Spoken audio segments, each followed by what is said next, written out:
Feliz daquele que consegue, através do seu trabalho, descobrir que a essência da vida não são respostas, e sim mais perguntas.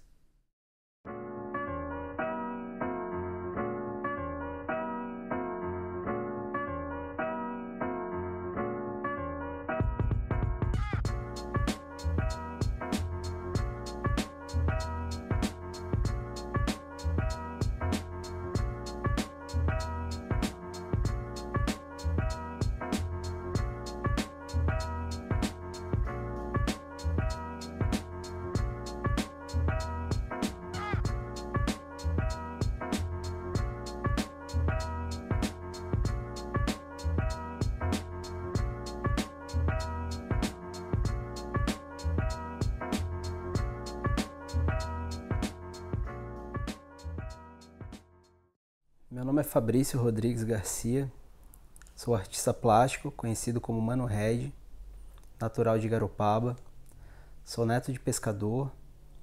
O meu trabalho ele conduz um entendimento sobre os valores da cultura local. Eu tenho feito um esforço para buscar valorizar esses ícones que a gente tem aqui, que com a demanda capitalista e o crescimento exagerado da cidade, a gente tem uma tendência a diminuir e a esquecer. E como artista, eu busco capitanear, de certa forma, esse movimento, transformando Garopaba numa referência a partir das suas iconografias.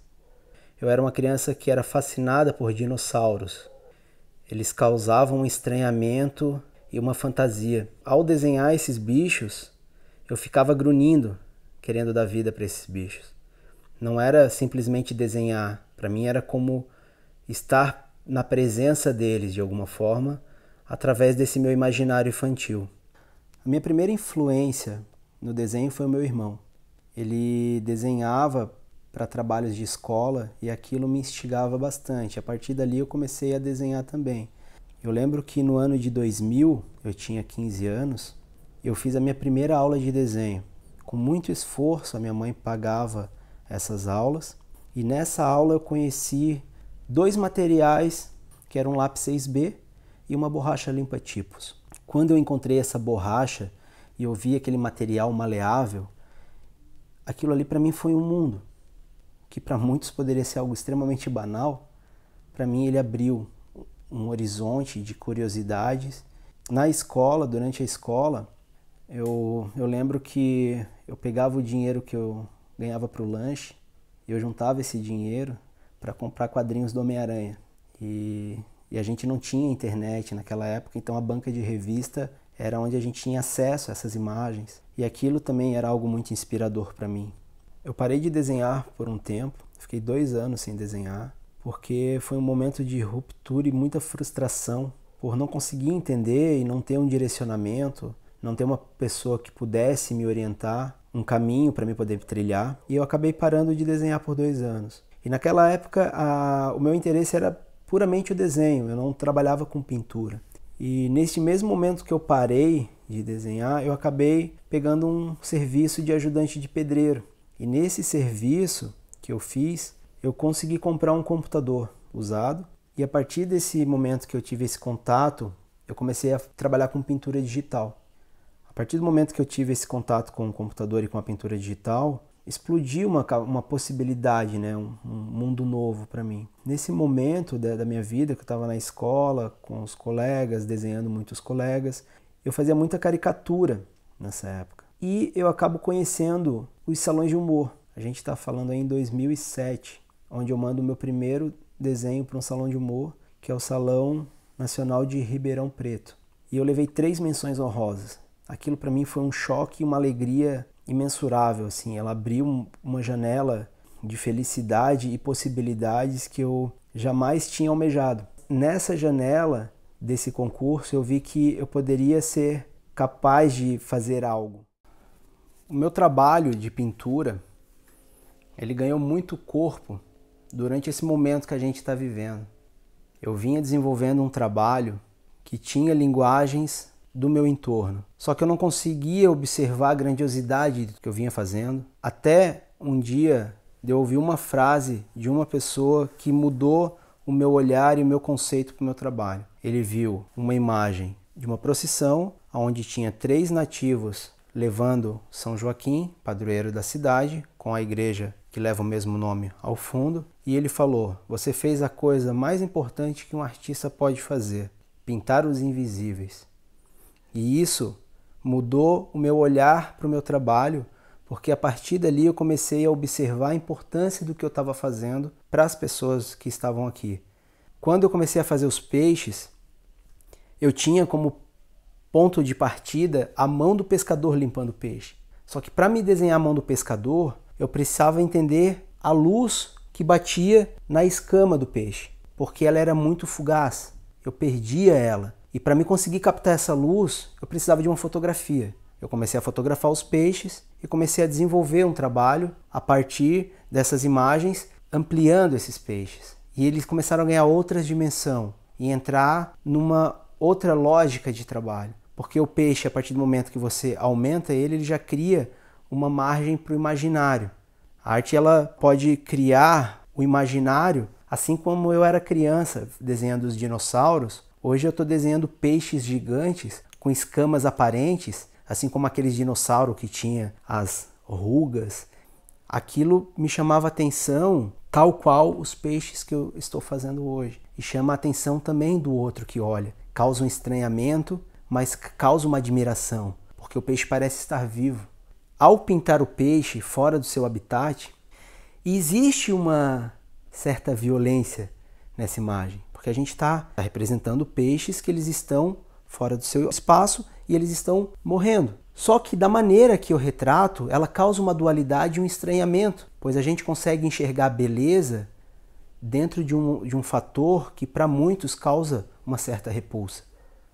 Então a arte ela tem essa condução de potencializar não só o imaginário, mas você enxergar beleza em lugares que você jamais imaginou ver. A morte ela causa um estranhamento para muitas pessoas. E quando a gente enxerga uma tela, ela esteticamente está mostrando esses peixes, ela pulsa vida de uma outra forma, através das cores, da energia da pincelada e talvez demonstrando algo que está no inconsciente expurgado do próprio artista. Porque a representação desses peixes, ela retrata o que a nossa cultura vem sofrendo. Esse sufocamento, esse descaso e esse despreparo que se tem para o entendimento da nossa cultura. Esse momento que a gente está vivendo, ele foi um canalizador de entender que o meu trabalho ele poderia se potencializar ainda mais para o outro. Ao você ver uma imagem de um peixe de Garopaba sendo retratado por um artista de Garopaba, você também está transformando a identidade visual da cidade. Você está criando novas iconografias locais. Eu tenho outros trabalhos também que fogem um pouco da linguagem figurativa, por exemplo, as redes. Quando eu trabalho com as redes sociais, eu tenho 2 séries de redes que eu trabalho, que é a rede social e as sereias. Nas redes sociais, eu faço essa analogia com o que a gente vem sofrendo hoje, nessas redes sociais que se tornam conflitantes, pouco possíveis de ter um diálogo. Eu busco um pouco dessa referência do pescador que está socializando com outros pescadores, costurando a sua rede, ele está numa conversação. Então, naquela rede que é construída num conjunto social, existe a cada nó uma história, que ela não é contada diretamente, mas ela pode ser traduzida pelo nosso inconsciente indiretamente. As sereias eu faço um desenvolvimento de trabalho com monotipias, com gravura em metal, e esse trabalho das sereias eu brinco com esse ser místico que é a sereia que encantava os pescadores com a sua voz, e aqui eu faço a brincadeira de encantar o observador a partir de uma imagem que ela não é o que diz ser, porque as imagens elas têm uns fragmentos que lembram uma medusa, uma água viva, e na verdade ela não é, ela é um fragmento de um tecido que o movimento conduz o olhar até um entendimento, né? Uma falsa ilusão.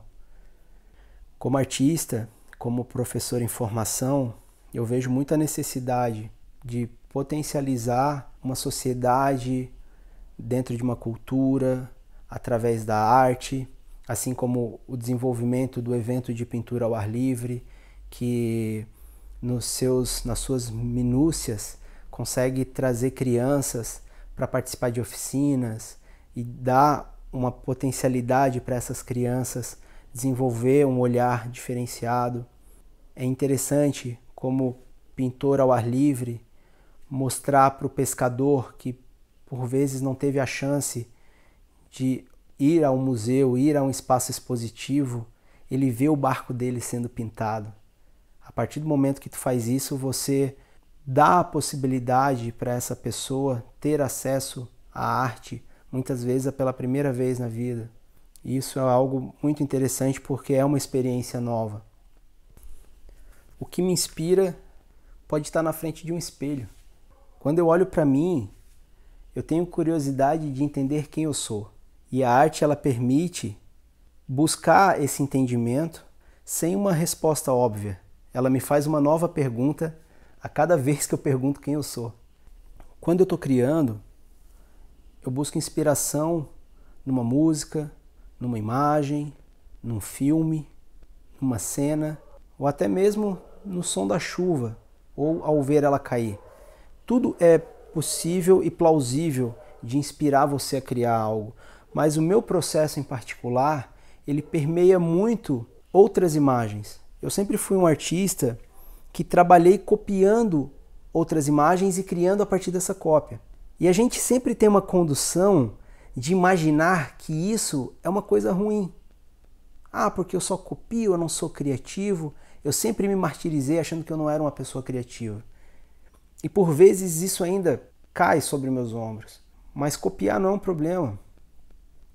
Não é problema porque quando você vai olhar uma paisagem, você vai estar copiando essa paisagem também. E quando você vai fazer um desenho da sua cabeça de criação, você está copiando memórias ou fragmentos dela. Então, experimentar é uma necessidade.